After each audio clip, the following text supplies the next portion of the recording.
Hi, this is Robert with Better Geiger, and the goal of this presentation is to tell you all about nuclear fallout.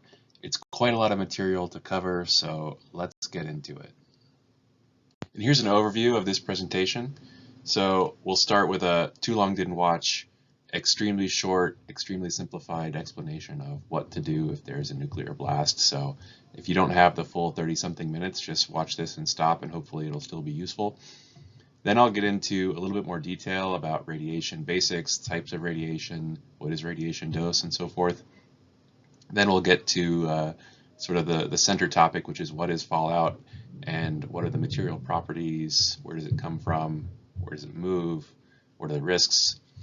Next, I'll talk about ways you can actually detect fallout, radiation detection equipment, and what the uses and purposes of that can be. Then decontamination, so how to decontaminate yourself in the event of being potentially contaminated with fallout, so self-decontamination and how to verify that, and how to use detection equipment in that situation. Finally, some frequently asked questions about fallout and nuclear blasts. So that's the overview. I want to note that one of the main sources for this presentation was a website or a document called Fallout from a Nuclear Detonation Description and Management by the US HHS, and there's a link here, and then there are links within this that provide more information, and some of the material is taken from this document, but it's also taken from my own background and expertise. I have a PhD in nuclear engineering, and I also volunteer in the capacity of radiological incident response, although I am here just speaking on behalf of myself. And this is not medical advice, but hopefully it will be useful and educational and teach you a lot of things that you didn't know about radiation and fallout.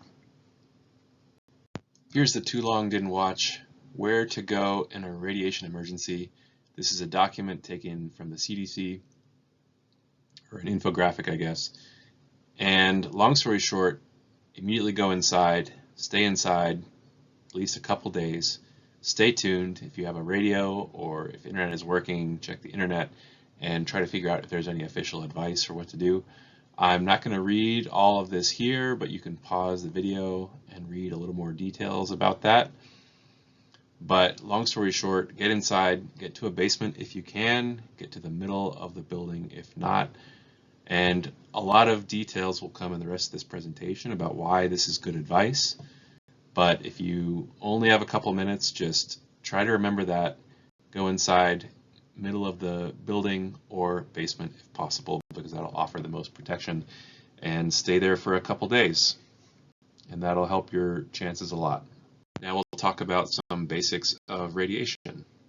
First, we need to distinguish between radioactive and radiation. So something is radioactive if it gives off ionizing radiation. So radiation can also mean heat or radio frequency or things like that. But today we're talking about ionizing radiation. And usually when someone says radiation, they mean ionizing radiation. So it's energetic enough that it can break cell bonds apart, damage DNA, and lead to health consequences and risks if quantities are high enough.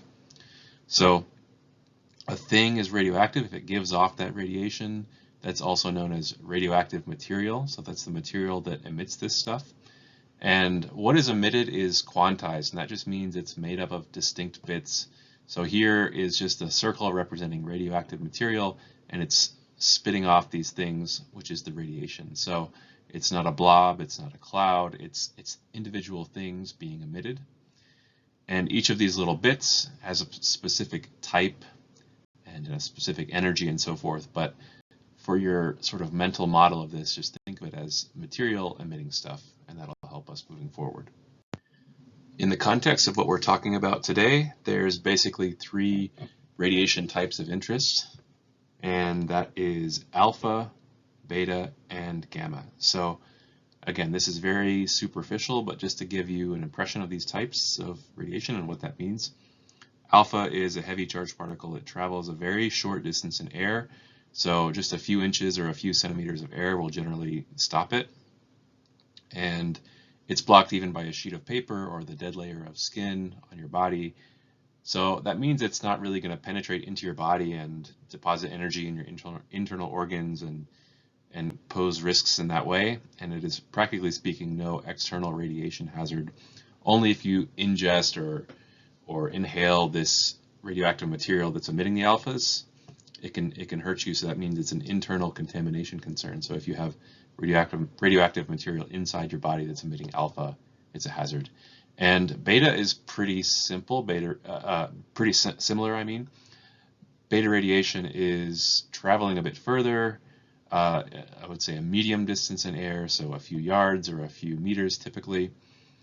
And it's easy to stop, so a couple millimeters of some solid material will generally stop it. That might mean whether it's metal or plastic. If there's something solid there, it's probably going to stop this radiation. It can get into your skin a little bit and pose a little bit of a risk there, but for the most part, it's not much of an external hazard. It's mainly only an internal contamination concern. So you can kind of lump these two together in your head as it's bad if you consume something. That's when alpha and beta are primarily a hazard. And then there's gamma, and I just say gamma here, but this includes X-ray as well, X-ray and gamma. But for simplicity, I just say gamma because most of the time we're only interested in gamma. This is a high energy electromagnetic particle in quotes, so it's kind of a wave, but it's a quantized wave. And anyway, this gammas can travel a long distance in air. They can travel into and through your body from outside. They can reach your internal organs if you're exposed to gamma radiation. So this is really an external hazard, whereas these two, you need to consume the radioactive material. With gamma, if there's some radioactive material near you or in an area that you're in, that emitted gamma radiation can pose a health hazard to your body just by being near it. You don't have to consume it. So thick shielding can dramatically reduce the levels. So lead or feet of earth and things like that will generally reduce levels by a lot. It's not like a specific thickness like these are kind of slowed down and stopped.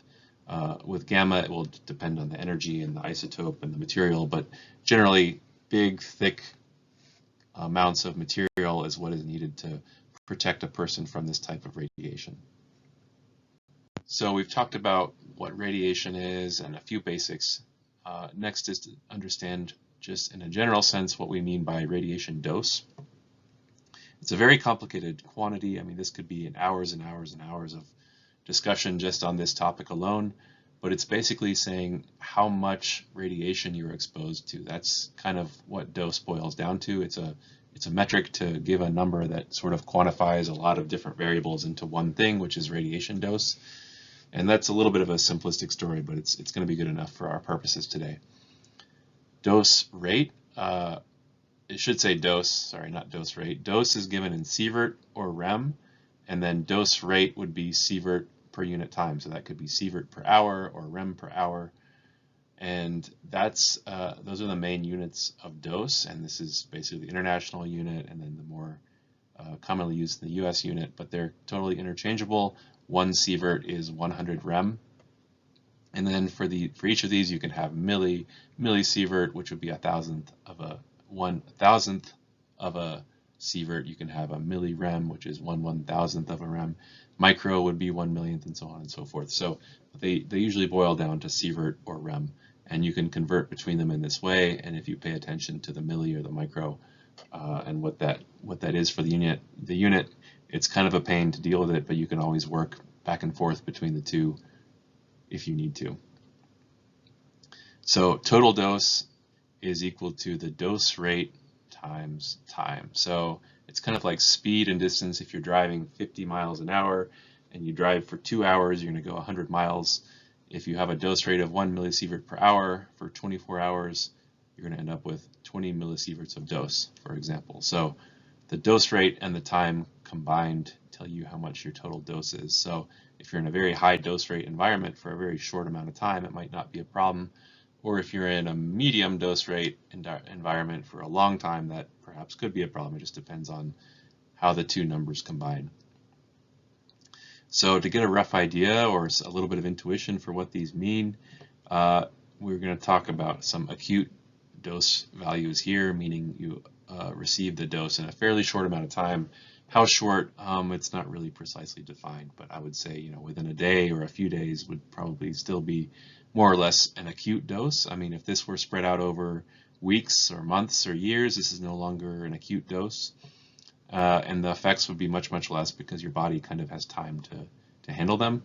So these are numbers that are talking about if you get it kind of all at once, these are the risks that it poses. So we'll start with 10 millisieverts, practically no health effect, pretty much no measurable health effect, to put it a little bit simplified.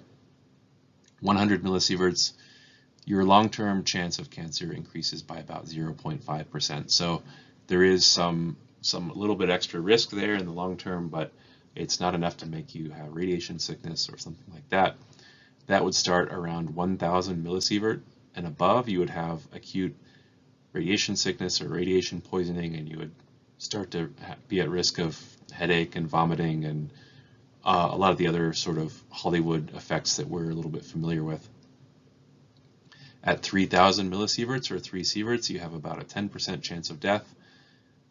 At 5,000 or 5 sieverts, 5,000 millisieverts or 5 sieverts, you have a 50% chance of death. So that's roughly the LD50 value. And this is going to depend on a person's health or if there's access to medical care and things like that. So these are kind of rough numbers, but it's just to get an idea. At 10 sieverts or 10,000 millisieverts, you have about a 95% chance of death. At 50 sieverts or 50,000 millisieverts, this is more or less immediate death.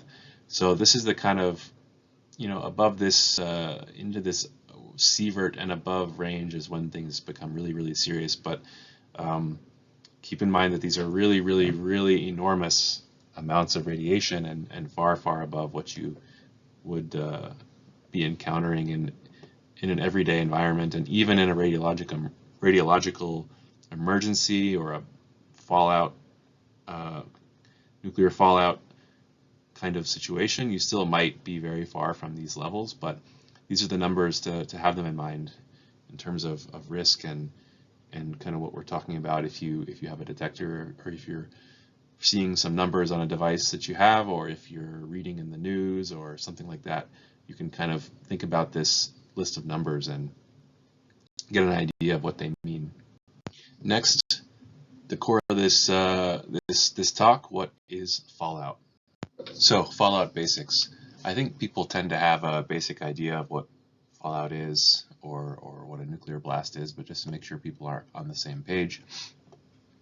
A nuclear blast is fissile material abruptly arranged in a shape that can cause a runaway chain reaction and intense release of heat, light, pressure, and of course radiation. So, a fissile material like enriched uranium or plutonium is smashed together, and this causes the material to be supercritical and release a bunch of energy. So there's kind of two situations. Typically, you have a ground burst or an air burst. That means the detonation takes place at or near the ground or up in the air, and that has different reasoning behind it. But generally, a ground burst will be the one that kicks up more fallout, which I haven't defined yet. But basically, if the explosion is, or the detonation is near the ground, it's going to disturb a lot more of this material, and it's going to activate it, so the blast itself causes this material to become radioactive. And then when that detonation takes place, a lot of this material can be kicked up into the air, into the atmosphere, and distributed around. So that's this dispersion of radioactive material. And then once it's in the sky, it can travel according to the weather, and then it falls back down to the earth in the form of fallout. So fallout is the name of the material that falls out of the sky. Most casualties from a nuclear detonation will be from the blast itself, so destroyed buildings and shattered windows that can cause lacerations and cuts and all of these other effects that are from the blast and the pressure wave itself. And that is the primary force of causing casualties. And then the secondary hazard is this radioactive fallout material, which is highly radioactive and hazardous and will distribute around and eventually fall back down to the earth. That's the secondary hazard, but it is still enough to cause threats to your health or to one's health, and can cause loss of life. What does this fallout consist of? Well, basically, just about every isotope under the sun. I put this graph here not for you to really comprehend it, but just to say you have lots of different materials. They're decaying away, and then progeny nuclides are forming as one nuclide decays into another, and so on and so forth. So seconds, minutes, hours, all these things are decaying, and this is just to say it's a bunch of different stuff. It's all mixed together. When a nuclear blast occurs, you're creating fission products that are just all a total variety, and it's all mixed together. So basically, this fallout material is emitting all sorts of energies of gamma and alpha and beta all together. So you have basically everything all at once in a crazy concoction of radioactive material. This material, so that's the bad news, is that it's pretty nasty stuff. The good news is that it decays away fairly quickly, especially at first. So this basically shows how the rate of radioactivity drops for an arbitrary starting dose rate of 1,000 rad per hour. So we're starting here at 1,000, and this is sort of a hypothetical fallout situation where you have 1,000 rad per hour, 1 hour after the blast. So starting at 1 hour after the blast, there's 1,000 rad per hour. Within 2 hours, it's already dropped to 480 rad per hour. Within 7 hours, 100 rad per hour, and within 14 hours, 43. After 48 hours, so 2 days, we're already at 10 rad per hour. So that's about 1% of where it started. From 1 hour to 48 hours, it's down 1% of the 1 hour value. So that brings us to the 7-10 rule, where for every 7-fold factor of time, there is a 10-fold increase in dose rate. So 7 times longer, 10 times reduction in dose rate. And more than 50% of the energy in the first hour is released in the first hour. So that means within an hour, a half of the fallout radioactivity has been emitted, or more or less. And then within the first day, it's 80%. So really, this is when a lot of the hazard is there, and the most important time period to sort of be aware of the risks and take the appropriate steps to reduce the risks. And it shows the importance of immediately sheltering and immediately doing self-decon or decontaminating to the extent which you can. And if you want a few more details, this is basically showing kind of the mix of isotopes that are dominant in the initial few time steps at 100 days and 1 year and 10 years. So this is a little bit longer term.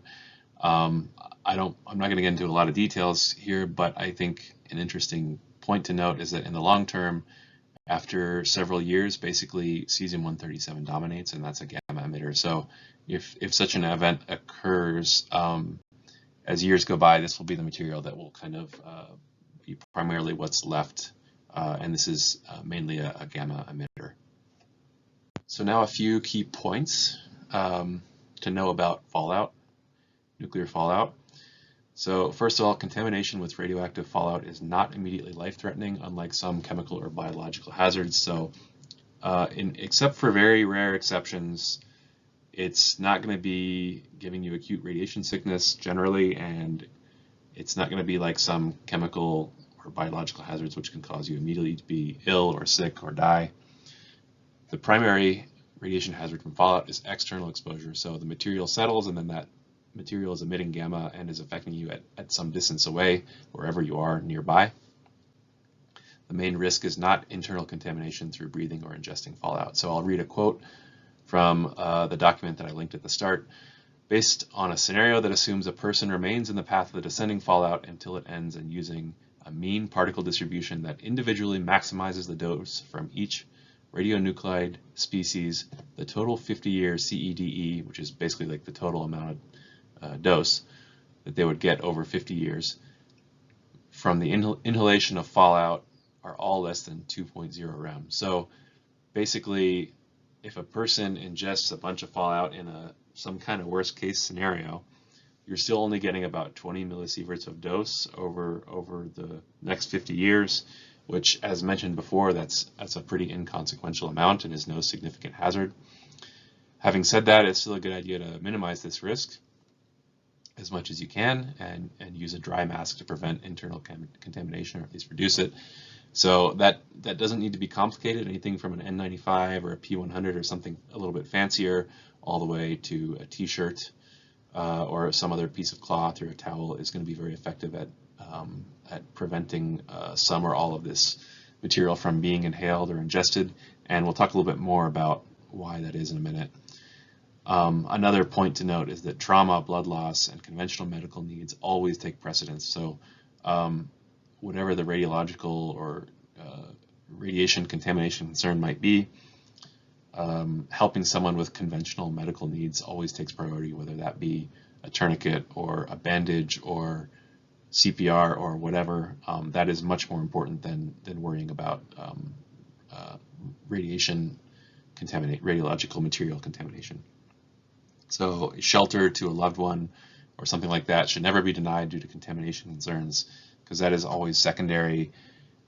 That's basically, shelter is about reducing that external radiation hazard. So that's much more important than the contamination, which is a potential internal hazard primarily. So always try to shelter and get your loved ones to shelter also. Generally, external decontamination can be self-performed, so that kind of goes hand in hand with this here. And we'll talk about that in a little more detail in a minute about decontamination procedures. A few more fallout facts. Spread is highly weather dependent in the event of a blast, but mostly within 10 to 20 miles and generally in a downwind direction. So if you go to nuclearsecrecy.com/nukemap, there's a well-known site which you can kind of concoct any sort of scenario you can dream up and put it somewhere on the map, and then sort of see what the consequences are in terms of the blast itself and fallout spread. So this is just kind of a snapshot of what one of those looks like. You see some kind of blast in Washington where fallout spreads all the way up to Baltimore, but only in sort of a specific cone, excuse me, specific direction, roughly in a specific direction according to the wind. And this is very sort of simplified. You know, there could be more complex things. There could be changing winds. There could be a larger blast where it goes more material further and so forth. But just qualitatively to get kind of an idea in your head about how this stuff tends to behave. So the material itself is large particles the size of salt or sand that is fairly easily removed through, let's say, mechanical means. So that could mean brushing away, you know, even with your hand or with a broom. So I tend to think of it as, you know, going to the beach, getting sand off your body when you leave, or off of the things that you wore, or off of the stuff you brought. I think that's a decent analogy when thinking about this material.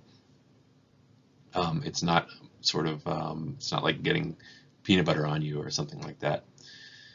Fallout is generally visible as it falls. As it falls, so you can usually expect to see it if it's around. Not that you want to, or not that you want to be outside. But it might not be visible once it's on the ground. So just because you don't see it falling doesn't mean it's not present. And if there is rain, the material can concentrate in paths where water drains. That's kind of common sense, but easy to forget. So drainage ways or sewers or things like that might be areas where this material concentrates and can pose a hazard a little bit more than just sort of being distributed in low concentration on the ground somewhere. So we've talked about radiation and radiation dose and fallout and external and internal risks and so forth. But now we're going to talk about what if you actually want to measure what's going on around you, or have an ability to quantify those risks. That's when you need radiation detection equipment or radiation detectors. So we're going to talk about two detector types that are relevant to this topic.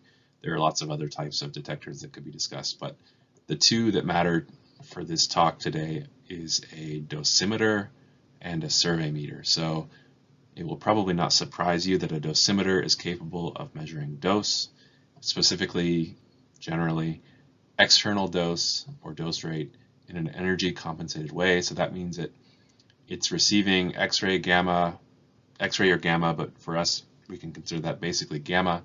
So gamma rays come in of all sorts of different energies, and the device basically picks up some of those, and it can tell kind of what the energy is, and it gives a dose that factors that energy in, because different energy gammas have different dose weight, and the device needs to be able to sort of compensate for that. So that's called energy compensated. So a dosimeter can measure dose basically without having to know what kind of radiation is around you. It just can measure it accurately. You just use the device and see the number.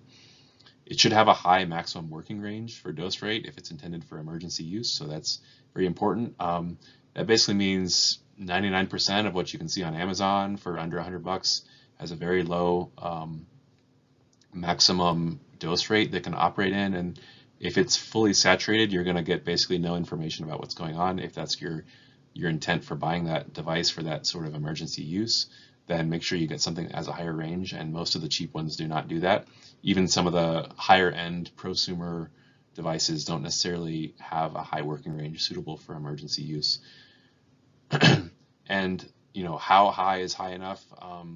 There's really no sharp limit, but I would say at least 10 or 20 millisieverts per hour is a good target. That won't cover every single situation, but as I described earlier, the dose rate drops rapidly at first. So even if a detector is saturated for a short amount of time, initially, if you have a working range that's that high, you'll pretty quickly be able to use the detector, and it'll be functioning, and you'll be able to put it to practical use if it has a somewhat high working range in the direction of maybe 10 or 20 millisieverts per hour, or perhaps even higher.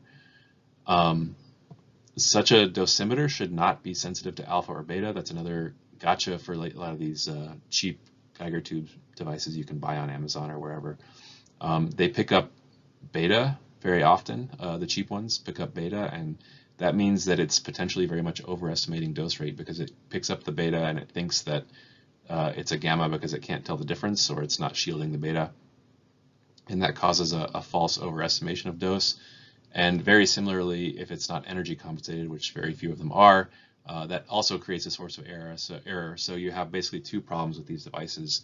They can be not giving you a correct number for these two reasons, and it can also be saturated easily. So a lot of these cheap detectors simply are not suitable for emergency preparedness or emergency use. And why would you want one of these? I don't like to fear monger or tell people they need this or it's something they absolutely have to buy. A little bit of knowledge and knowing how to behave is, I would say, much more important. So you got the preview of that in the first slide, or one of the first slides, and we'll talk about decon and basically the importance of sheltering in place. So having those very, very basic pieces of information is the most important thing.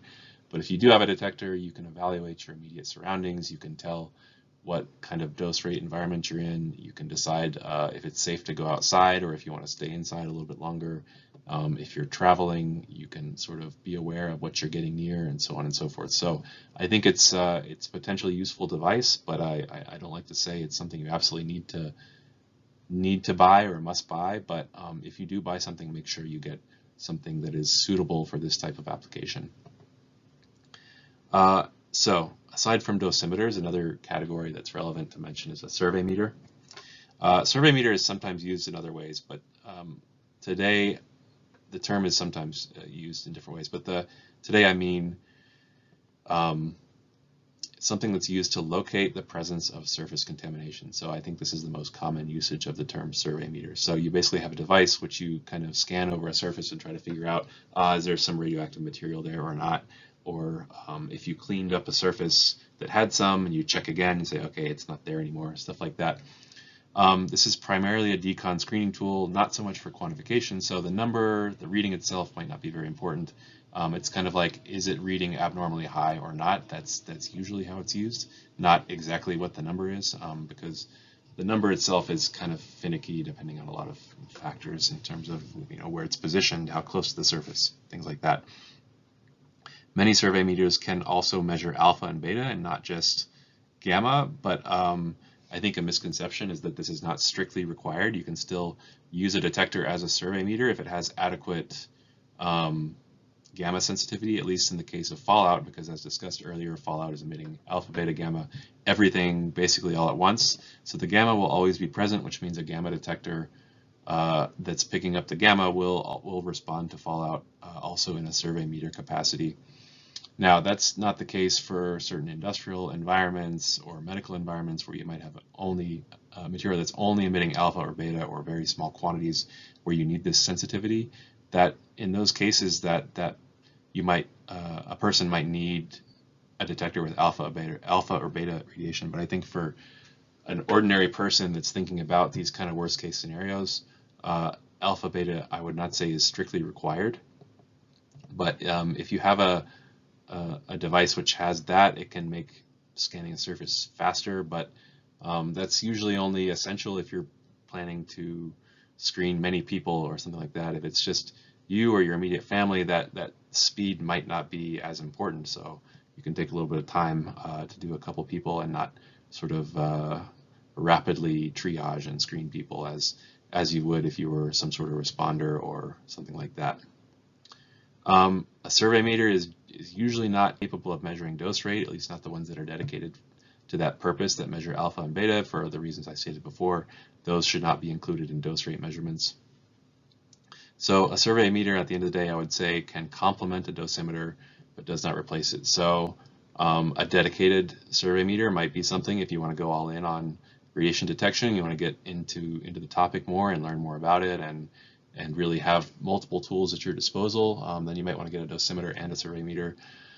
But I would say the first thing to get is something that can measure radiation dose, because the external hazard is the main one, and that's gamma, like I talked about.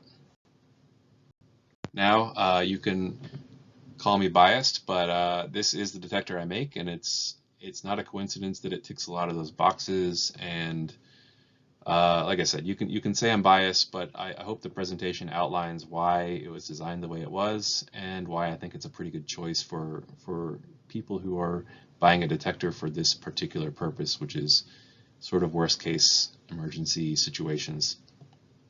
I designed this detector to be as affordable as possible while still meeting a lot of the basic needs. So it's the Better Geiger S2, which is $149 retail, or the S2L, which is $199, and I'll mention the differences in a minute. It's designed to have a high maximum dose rate working range. So the S2 measures up to 100 millisieverts per hour, and the S2L measures up to 10 millisieverts per hour. So yeah, that extra range might be a nice to have or a bonus, but I would say the S2L is also fairly suitable for emergency use. And it has a much higher sensor, a higher sensor with higher sensitivity. So I'll just jump down and say, which one should I get? You know, if people are wanting to use it for educational and hobby use, for example, antique hunting or finding radioactive minerals in nature and things like that, the S2L is definitely the better choice. If a person only wants an emergency preparedness tool, then you can save a little bit of money and you have that little bit higher range, and then the S2 is probably a better choice for you. And both of these devices are energy compensated dose measurement tools, so you don't have to worry about alpha or beta disturbing it or what the energy is or something like that. It's going to just give a dose rate that's generally trustworthy and not sensitive to user error. It's simple to use. It's got just on-off click, a very simple menu with a few alarm options. There's not a lot to it, and that's on purpose to make it simple. It takes AA batteries. You don't have to worry about rechargeable batteries. Although I do offer a S2 mini variation, I think for emergency-oriented people, the S2 makes more sense.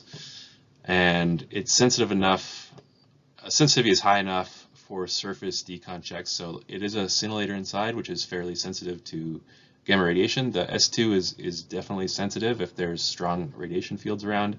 And the S2L, like I said, it's very, very, very sensitive, so it can pick up very, very tiny amounts of radiation. But for emergency use or screening, as a screening tool, both of these will do the job, even though they don't pick up alpha or beta. So for fallout, they will definitely pick it up on a surface. That's not a problem. Now, we've learned learned about radiation and how to measure it and so forth. We've learned about fallout. Let's talk about how to decontaminate a surface or yourself or some other person if you think fallout might be present. Basic self-decon. So this is just a really brief summary of some of the key points. You can fine-tune some of this, but I think this covers most of the critical steps and details. So initial basic dry decon is advised. That can be done anytime. It can be just a matter of brushing material off of your clothes or skin, and that can be done, sooner the better. You don't need special equipment or anything. If you think there is fallout on your person, on your skin or on your clothes, try to get it off. If you can easily shed an hour later, that's even better. And you can, the next steps, if and when feasible, for example, maybe you're on your way home, and you can, you have extra clothes and you have other things at your disposal and you're at your shelter or your shelter location. The next steps will be to remove outer layer of clothing. If you can, put it in a bag, like just a trash bag or a Ziploc bag, away from people and pets, so that you don't want them spreading it or anything like that, away from children, etc. So if you can't do that, just put it somewhere and leave it alone. If you have a shower, that's the best bet. You can rinse your body with soap and water. So this is all, it's pretty much common sense stuff. It's nothing complicated. Any water can be used. Contamination of the water itself is not a concern for doing decon work. It's not going to contaminate you or fail to be a decontamination tool just because the water itself might be contaminated. So use the water even if you're unsure about its cleanliness. Take a shower if you can. If not, moist wipes, wet cloths, damp paper towels. Again, just kind of common sense stuff. Not that different from if you went to the beach and you came home and you wanted to make sure you didn't have any sand brought in. I think it's a similar mindset. Hands and face are the most important, as they are at higher risk of contamination. Your hands are what tends to touch things, and people tend to touch their face with their hands, so that's some areas that material tends to congregate. And this can be all done with or without detection equipment, so whether you have a detector or not, you just follow these steps. If you do have a detector, then you can do extra things and try to verify. You can verify if there's any contamination present in the first place, and if so, you can verify that it has been removed. This is what a basic survey procedure looks like. I'm not sure the exact positions of these lines, and the direction is very important, but you just want to systematically go over the person or the surface or the animal, more or less top to bottom, and just try to scan the detector over all areas, try to move very, very slowly. I skipped a point here, but the first thing you want to do before that is do a device function check. So, turn it on, check that it's reacting to background radiation.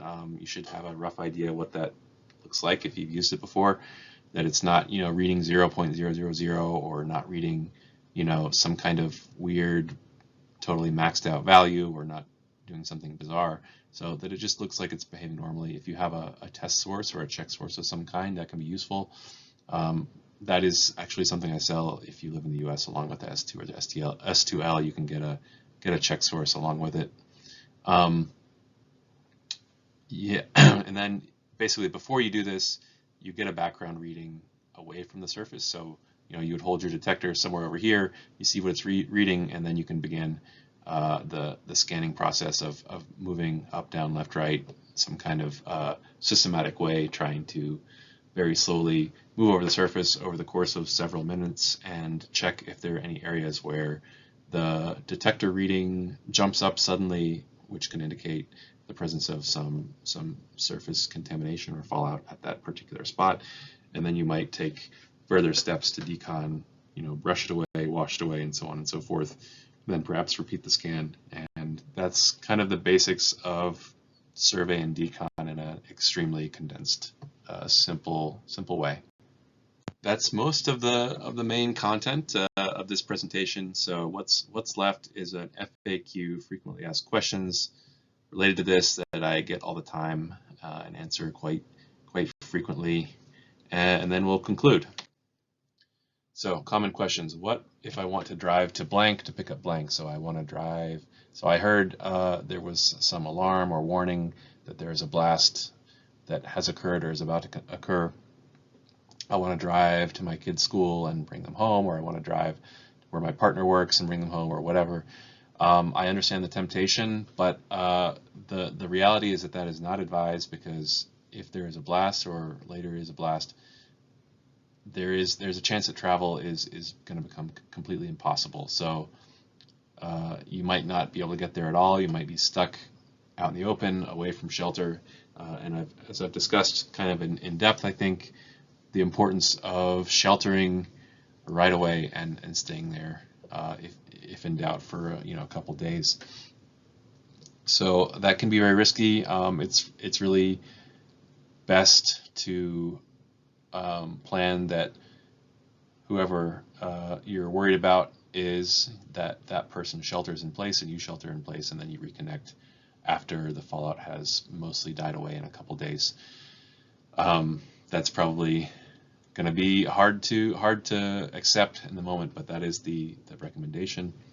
And logistically, I mean, especially if it's an urban or suburban environment, if there's a blast within some distance away, the roads are probably going to be flooded with crashed automobiles and just debris and chaos, because even if the shockwave itself doesn't cause physical damage to structures, people might be temporarily blinded by the flash, which could cause them to crash. So even if the buildings are still fine, you might have a bunch of temporarily blinded drivers that have clogged up the roads, and it's just an unimaginable scenario of chaos and destruction that I hope will never be something we see, but that's the type of things that can be expected in that sort of situation. People ask, can I outrun the fallout? Can I hop in my car, hop in my motorcycle or my bicycle and zoom some direction or another? So even if you're able to travel, because that might be logistically impossible, basically no, because this fallout generally will go up into the atmosphere, and where wind speeds are much higher, and you're just not really able to travel on the surface in any reasonable way faster than what that material can do. So you can't really expect to outrun it, so to speak. You're better off, again, sheltering in place. What about water? So drinking water. As I said before, for decon, you don't need to worry about water contamination, but for drinking water, if you have known clean water that's sealed, that's certainly preferred. Maybe you have some bottled water, or maybe you have a few gallons stored away for preparedness purposes. But if not, staying hydrated is generally going to be more important than being certain that your water is totally not contaminated, because we talked about the external hazards are the most important thing, internal hazards much less. So whether you are worried about that internal hazard or not, staying hydrated is going to be a very important issue that will start to make you not be able to effectively handle this situation if you're super dehydrated and run down, which can happen in a matter of a day or two. And dehydration will start to even threaten your life in a matter of about 3 days or so. So drink water if you need to drink water, no matter if you're certain of its origin or not, in terms of radiological contamination. Now, if there's some things unrelated to fallout, that might be a different question if you're worried about bacteria or viruses or something like that, but that's a little outside the scope here. Using water to wash hands and shower and so forth is generally not a concern from a radiological contamination standpoint. How far away from a blast itself is considered safe? I get asked this from time to time. It depends on many factors. It depends if it's a surface blast or surface burst and air burst, how the size of the blast in terms of the warhead and what its yield is. It's hard to generalize, but I would say if I had to, if you're a few miles away, you're probably not at very much risk of the direct blast consequences, unless it's really something exceptional. So more than a few miles, your chances are pretty good to not have much direct consequence from the blast itself, although the fallout travels much further distance according to wind speed, as previously discussed.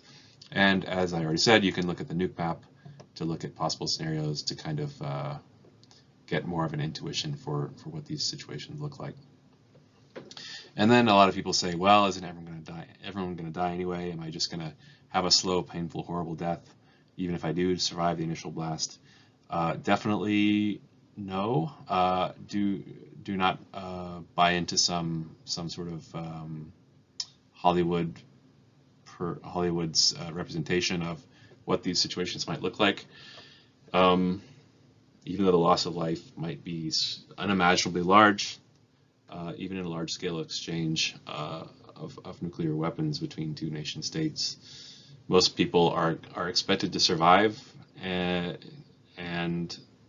survive the initial exchange and survive the fallout, and they should plan to figure it out after that and not have any overly pessimistic views about what that could look like. And yeah, basically sheltering in place, as I've said many times, can save a lot of lives, because if people do that right away, that can reduce the potential hazards and loss of life that result from the fallout.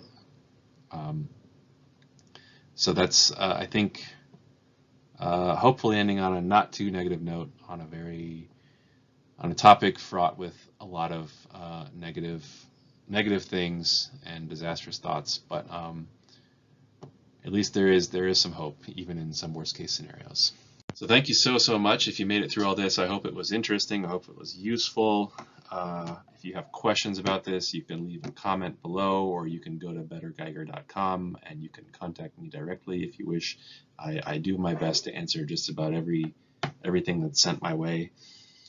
And yeah, I would love it if you think other people would benefit from this presentation. Please share it, like, subscribe, etc. Help spread the word, put it on social media, do whatever you want to do if you think it's worth sharing and worth spreading and worth giving other people a chance to find it and view it. Thank you so much.